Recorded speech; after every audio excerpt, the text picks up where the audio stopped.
It's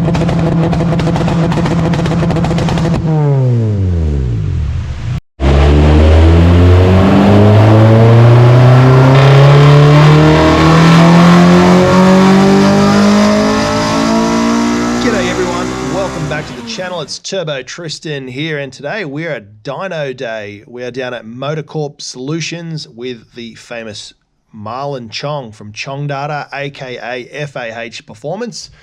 And today the first car we have on the dyno is Ash's K-swapped EG. That's one that I did myself here, and this is what it looked like when it first came to me. It was a D16 Y1. So I went to work, tidied up the engine bay, stripped everything back, filed all the strut towers, cleaned everything up, put a little tiny bit of bog in there. As you can see, it was pretty beat up. But then we followed up with a nice fresh coat of paint and really got to work tucking the engine bay, hiding all the lines, wires, everything we did. Ash is a mate of mine, so we went to town and made this car really sweet. Ollie and myself, for those of you who don't know, Ollie's the wiring guru that helps me out with my K-swaps. Between the two of us, we spent a lot of time tucking and just perfecting everything in this engine bay just to bring it up to our standard, bit of a showcase of our work, and we got it all put in there together really nicely, and for the OEM plus finish, just like a brand new car. Really satisfying getting this done, and yeah, Ash is over the moon, and yeah, when you see this thing under the hood, it is phenomenal. Here it is all finished. We have aircon, power steering, everything is tucked away, everything that works, it all works off the factory buttons on the dash, just like a brand new bought one. New fuel system, new intake system, washer bottles, everything. We've got every functionality that the car came with, so we're really happy with this build. So here it is on the dyno.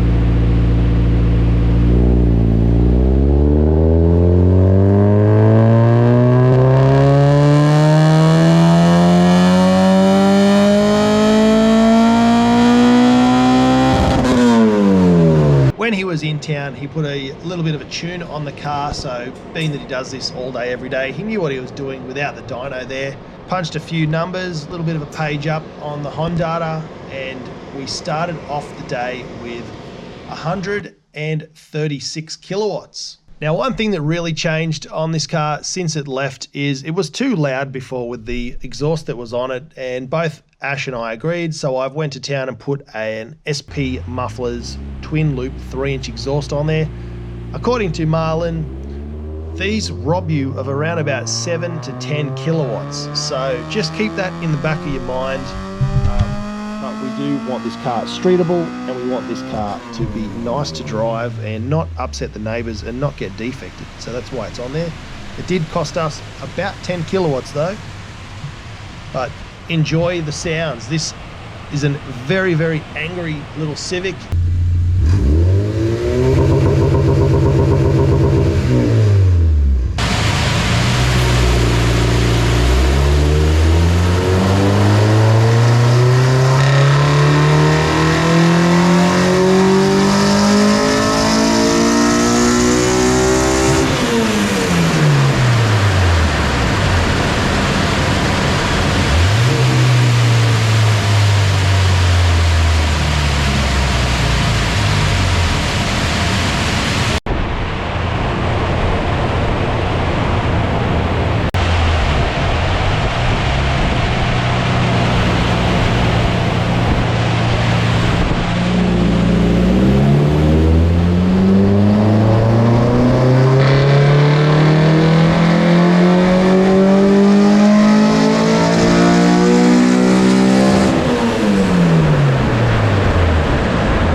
green is a 4-inch to 3-inch intake.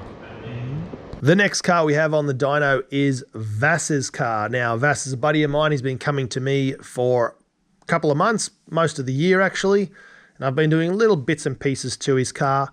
Recently, we've done a brake upgrade because this car is coming to Honda Nats.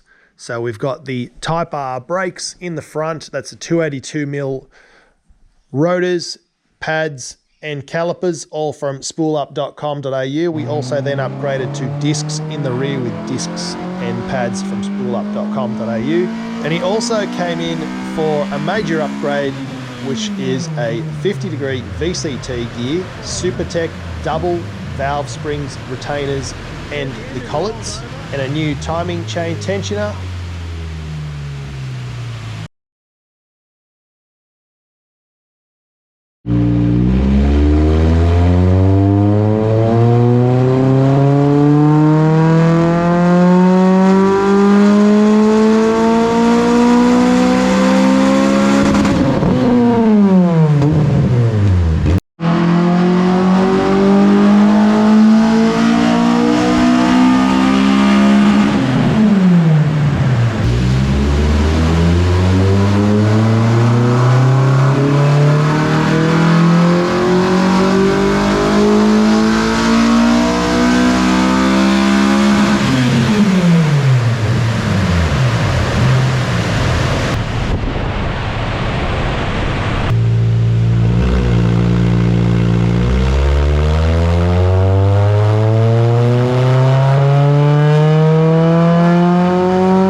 And lastly, here is the Jazz that you guys saw that Ryan and Xander built themselves in their garage, and they've done a fantastic job. I've said it before, I'll say it again.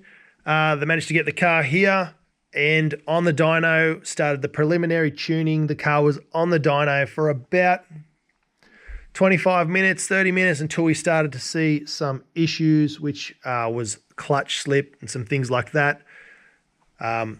But it was a brand new competition stage 1 clutch. The guys decided to keep pushing on and just keep doing the tuning and seeing what happens. We then had a fuel pressure issue, which was due to some of the lines being kinked or bent over or restricted. So just a lot of load testing, making the car more drivable down low, just setting up a few of the features and settings in the Haltech. And the guys really have to change that clutch because it wasn't helping and holding up on the dyno. Again, the clutch hasn't been bed in, so we're not going to blame the clutch company. But in my experience, the EXEDY clutches that I run in all my builds, we've put them straight on the dyno with no run-in period, and they managed to hold. So take from that what you will. This particular competition clutch stage 1, which is an organic clutch, should have probably been a ceramic, would have probably held out a lot longer and lasted for the dyno run and lasted on the track. But they are running a pretty hefty LSD and a pretty hefty gear ratio in this. So yeah, it is what it is. The guys have done an amazing job on this car, and it wouldn't be cars if something didn't go wrong, and it's no big deal. It can be fixed. So we're going to get this car up and ready and fixed with a new clutch and fix those fueling issues just with a few different lines on the in-tank pump. And then we'll get Marlon back for a tune because he has to tune my car as well. Both of these before Honda Nats, which is coming up in the next couple of weeks. So yeah, stay tuned guys. There's a lot to get done in the next couple of weeks.